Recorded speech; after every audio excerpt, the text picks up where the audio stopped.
selanjutnya yaitu kata sambutan dari Ketua PKM yaitu Ibu Renita Yusiana SEMM. Kepada Ibu Renita saya persilahkan.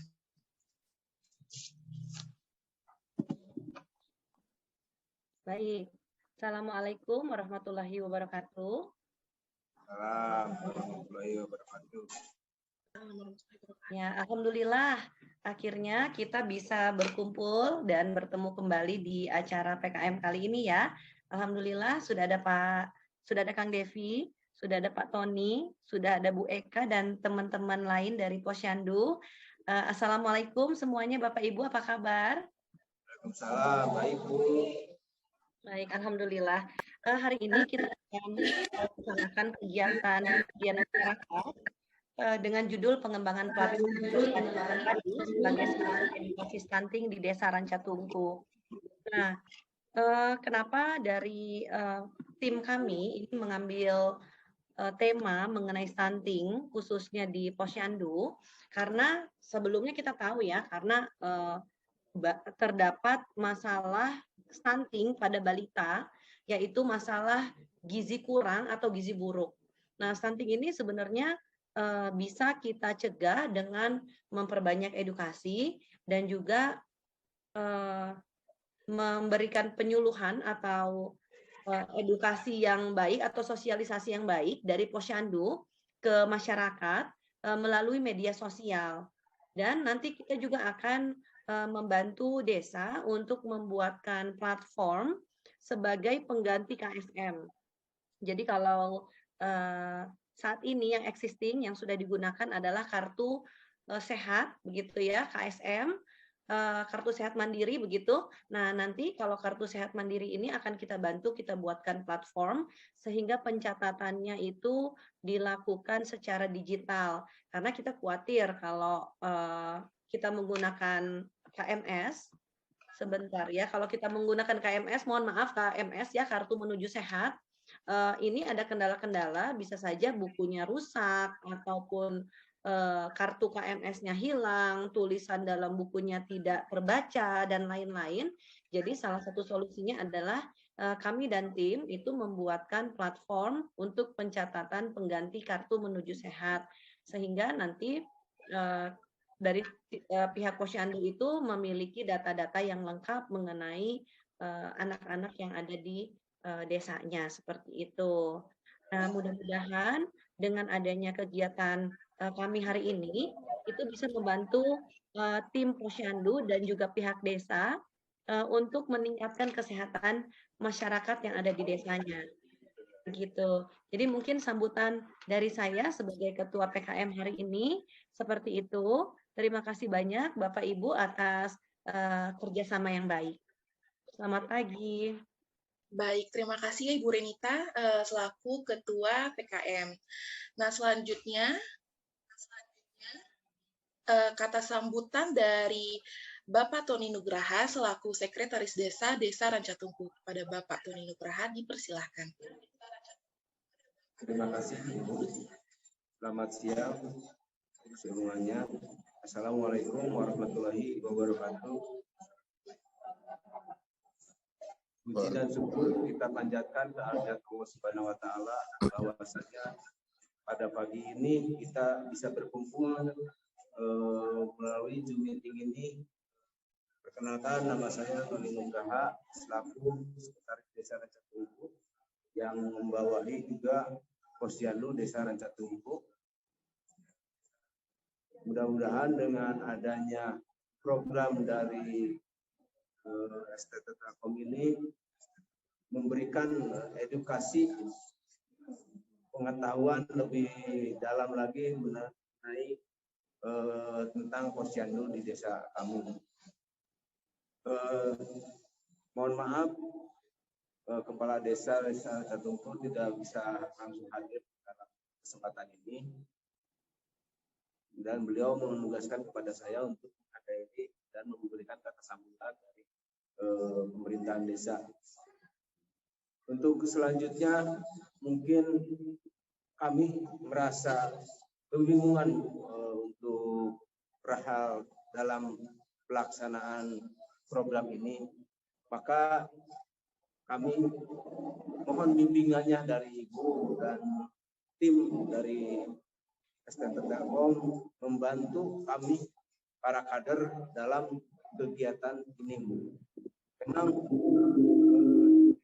Desa Rancatungku tingkat anak stuntingnya lumayan tinggi, Bu. Makanya kami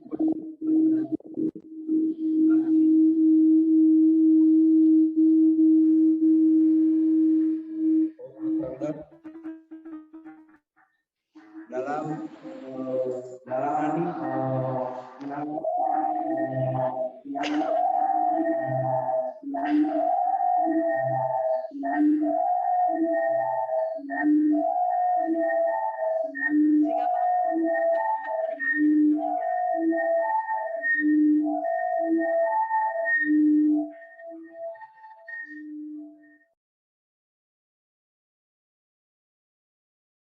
Ya.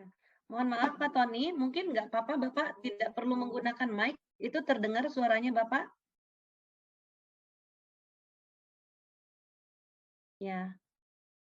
Mohon dicoba Pak tanpa menggunakan mic.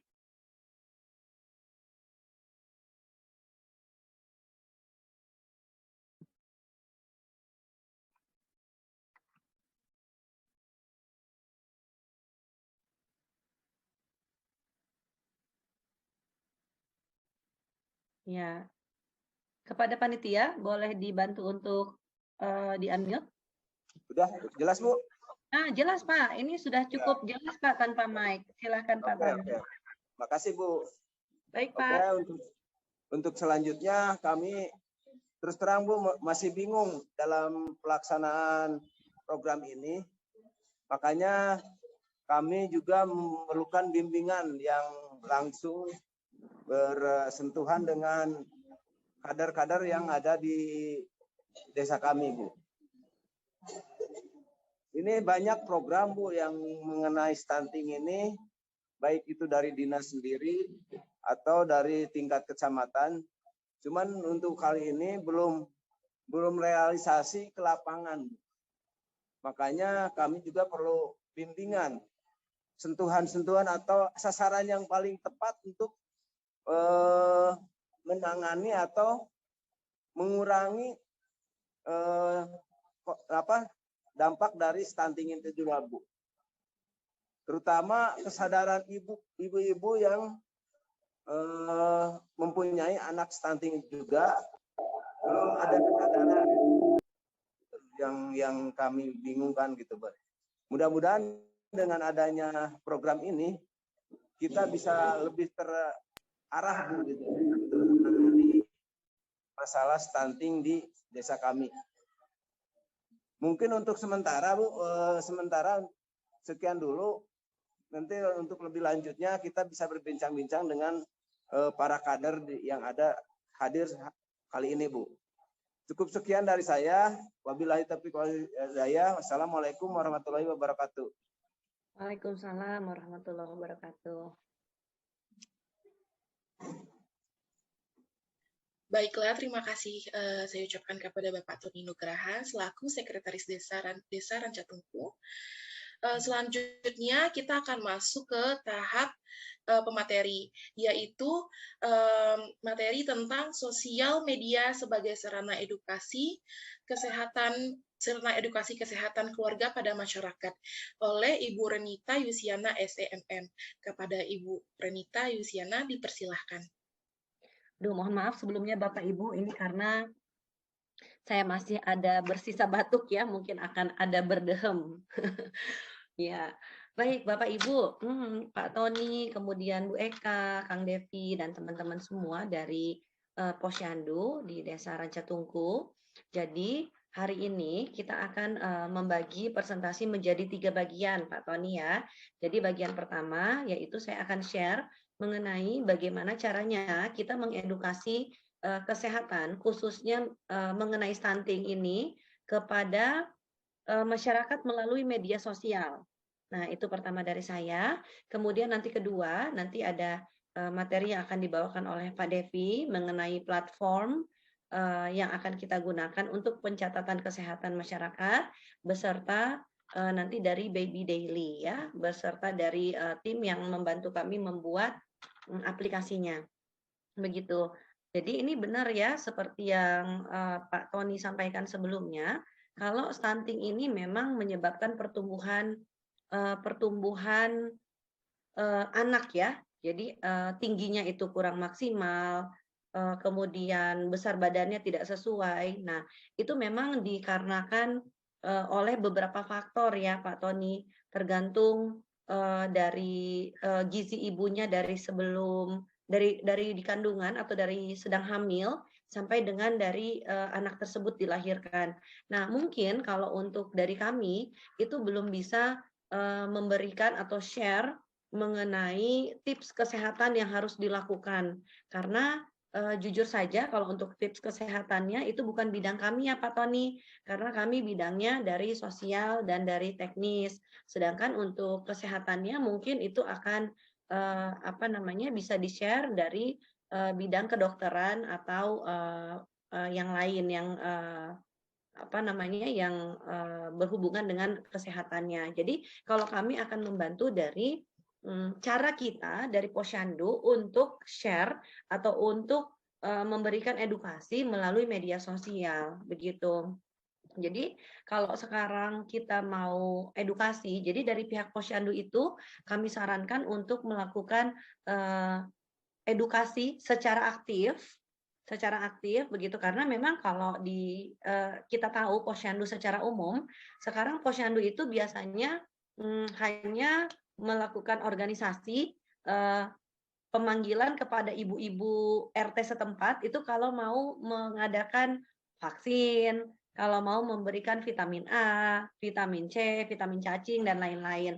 Nah, jadi kami mengharapkan Posyandu yang ada khususnya di Desa Rancatungku, terlebih tadi kata Pak Tony, memang tingkat persentase stunting di desa itu cukup tinggi, maka solusinya adalah kita harus sering melakukan edukasi mengenai kesehatan kepada masyarakat melalui media sosial. Begitu. Bapak tidak perlu khawatir karena ternyata media sosial itu sudah digunakan oleh 62% penduduk kita. Jadi rata-rata sekarang itu semua sudah pakai Pak, mau di kota maupun di desa. Begitu. Nah, kemudian kalau ibu-ibu nanya, wah Bu Rere, saya harus pakai medsos apa nih buat edukasinya? Karena kan media sosial itu banyak sekali. Betul ibu-ibu, jadi media sosial ini memang banyak sekali. Berdasarkan hasil penelitian, begitu ya, aplikasi media sosial yang paling populer, yang nomor satunya adalah YouTube. Karena itu mungkin Bapak Ibu sekarang lihat ya, banyak YouTuber yang bermunculan, begitu sekarang ya.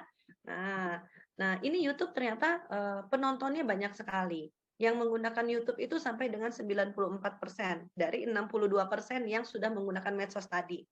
Begitu. Jadi sekitar 170 orang itu kurang lebih ya sudah rata-rata mengakses YouTube. Yang kedua yaitu WhatsApp. Siapa sih yang nggak pakai WhatsApp sekarang? Ibu Eka pakai WhatsApp? Ibu Eka Kurniasari pakai WhatsApp? Pakai ya Ibu ya. Nah, Kang Devi pakai WhatsApp setelah kita.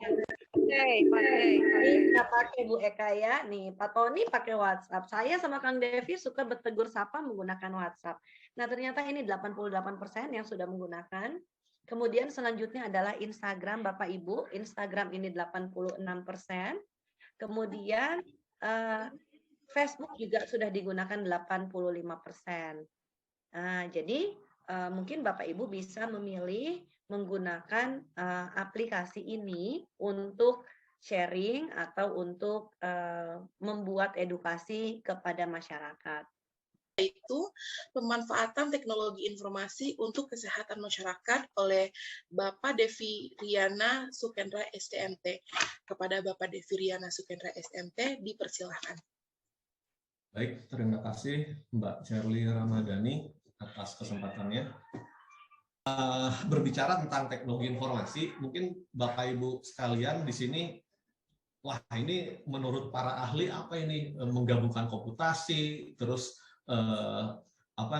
kombinasi dari teknologi komputer tersusun lah. Intinya adalah teknologi informasi ini ruwet gitu ya terlihatnya gitu ya. Jadi di sini ada menurut para ahli Williams dan Sawyer, ada Brown, De Hayes, Hoffer, ada Haig and Ken tahun 1996, bahwa teknologi informasi ini seperangkat alat yang membantu Anda bekerja dengan informasi, melakukan tugas-tugas ya. Nah, ini segala jenis informasi ini betul-betul sudah ada ahlinya. Nah, dapat disimpulkan bahwa yang namanya teknologi informasi, kalau Bapak Ibu semua pahami, itu adalah sebetulnya penggunaan perangkat keras. Ya, di sini kita lihat hardware dan software. Hardware itu perangkat keras, software itu adalah perangkat lunak. Di mana seperti kita ketahui, hardware itu biasanya kita gunakan sehari-hari. Contohnya apa? Contohnya adalah HP. HP itu adalah perangkat keras. Ya, di mana yang namanya teknologi informasi adalah penggunaan perangkat keras. Contohnya HP. Lalu perangkat lunak, contohnya adalah software-software yang kita gunakan, contoh Instagram, Facebook, TikTok, dan lain sebagainya. Dan infrastruktur pendukung. Nah, infrastruktur pendukung ini ya tentunya layanan yang kita nikmati. Ya, contohnya adalah kita menggunakan provider apa nih dalam menggunakan akses internet. Nah, itu salah satu infrastruktur pendukung untuk masalah pengelolaan dan penyampaian informasi menggunakan baik itu suara, data, dan juga video. Nah, sekarang itu mungkin bisa dikatakan ya, dulu informasi itu fokus terhadap majalah ataupun teks. Ya, itu mungkin bisa dikatakan tahun 2000-an. Ya, mulai dari tahun 80 sampai tahun 2000-an itu mungkin informasi yang kita terima itu masih sekitaran teks. Nah, sekarang mungkin lebih banyak orang tertarik dengan video gitu. Ya, Bapak Ibu mungkin kalau misalkan melihat berita itu baca koran mungkin sekarang udah agak agak menyurut ya. Mungkin di sini ada Bapak Ibu yang masih langganan koran, Bapak Ibu? Masih ada? Nah, sudah tidak ada ya. Sudah tidak ada, bahkan mungkin lebih baik untuk kebutuhan kebutuhan bahan pokok aja gitu ya daripada beli koran, istilahnya seperti itu. Karena memang makin ke sini yang namanya teknologi informasi ya makin inovasinya terus-menerus, sehingga bagaimana caranya kita mengemas konten yang akan disampaikan ke masyarakat khususnya seperti itu. Nah, kalau kita lihat perkembangan teknologi informasi saat ini itu betul-betul memberikan pengaruh yang sangat besar terhadap seluruh aspek kehidupan. Ya, bukan hanya aspek pendidikan atau aspek lainnya, tapi juga khususnya untuk aspek kesehatan. Nah, Bapak Ibu semua, mungkin zaman dulu itu kalau kita ke dokter itu biasanya by konsultasi. Bahkan kalau zaman sebelum dokter itu mungkin ada semacam dukun atau istilahnya apa ya namanya mantri ya, istilahnya seperti itu. Jadi by dukun atau mantri untuk konsultasi kesehatan. Nah, setelah itu beranjak ke dokter. Nah, setelah ke dokter mungkin kita membutuhkan suatu teknologi, di mana teknologi untuk mendukung informasi yang lebih akurat itu dibutuhkan suatu alat perangkat keras. Contohnya adalah radiologi, ronsen, atau bahkan lasik gitu ya. Misalkan kita berkacamata, terus dulu sempat lasik itu disayat pakai pisau gitu ya, sekarang sudah pakai laser. Terus mungkin ibu-ibu sekarang yang kalau ingin putih ya langsung ke dokter ya, estetika, kecantikan dan lain sebagainya. Nah, itu sebetulnya teknologi informasi yang istilahnya beredar luas, sehingga kita mendapatkan informasi yang memang cukup untuk informasi yang cukup untuk pengetahuan kita, Bapak Ibu. Nah, seperti itu. Pak, selanjutnya kita akan lanjut ke pembahasan tentang pengenalan dan demo aplikasi ePosyandu dan KMS Digital oleh tim Baby Daily. Kepada tim Baby Daily, saya persilahkan. Seperti yang telah disampaikan sebelumnya oleh Pak Devi, bahwa aplikasi ini adalah aplikasi yang berbasis website yang dibuat dengan tujuan untuk membantu petugas posyandu dalam penginputan serta pembuatan laporan secari. Selain itu, aplikasi ini juga memberikan kemudahan kepada orang tua untuk dapat melihat KMS anak secara digital. Serta tak lupa pula untuk menyajikan konten-konten edukasi khususnya untuk edukasi stunting. Untuk mempersingkat waktu, saya akan menampilkan video demo penggunaan aplikasi e-Posyandu dan KMS Digital ini. Pertama-tama yang harus ibu-ibu lakukan adalah membuka browser seperti Google Chrome. Lalu ibu-ibu mengetikkan rancatungku.com. Setelahnya ibu-ibu akan ada di tampilan ini. Ini merupakan tampilan awal dari website Rancatungku yang berisi informasi-informasi mengenai Desa Rancatungku, Posyandu, dan beberapa foto dari kegiatan posyandunya. Yang akan saya praktikkan pertama kali adalah e-Posyandu untuk kader posyandunya. Ibu-ibu akan terdapat halaman seperti ini. Apabila ibu-ibu sudah mempunyai akun, ibu-ibu bisa langsung masuk dengan memasukkan nomor telepon dan kata sandi yang pernah ibu-ibu buat. Tapi pada kali nah seperti ini penampilan awalnya, penampilan berandanya. Ada posyandunya, ada balita, dan ada sekari. Ini nanti terlihat ada berapa balita dan ada berapa sekari di dalam posyandu tersebut. Ada juga blog-blog yang bisa ibu baca, artikel-artikel yang ibu bisa baca. Lalu di sini ada garis 3 di samping logo B. Di sini ada menunya, ada tambah sekari, beranda, sekari, balita, dan laporan. Data secari atau data penginputan berat sama tinggi tiap bulan gitu dari balitanya. Jadi bisa cara downloadnya tadi di demo tadi itu ada di bagian fitur laporan. Baiklah, tidak terasa acara kita sudah di penghujung, dan saya sangat berterima kasih banyak pada Bapak Ibu dosen yang telah hadir di kegiatan ini. Terima kasih banyak pada Bapak Ibu Posyandu yang telah menghadiri kegiatan kita hari ini dan tetap semangat walaupun keadaan yang sedikit rumit, dan juga terima kasih juga terhadap tim Baby Daily yang telah mempersiapkan kegiatan ini sampai terselesaikan acara ini. Tidak banyak kata, cuman terima kasih yang bisa saya ucapkan. Saya akhiri kegiatan kita hari ini dengan Assalamualaikum warahmatullahi wabarakatuh. Terima kasih Bapak Ibu.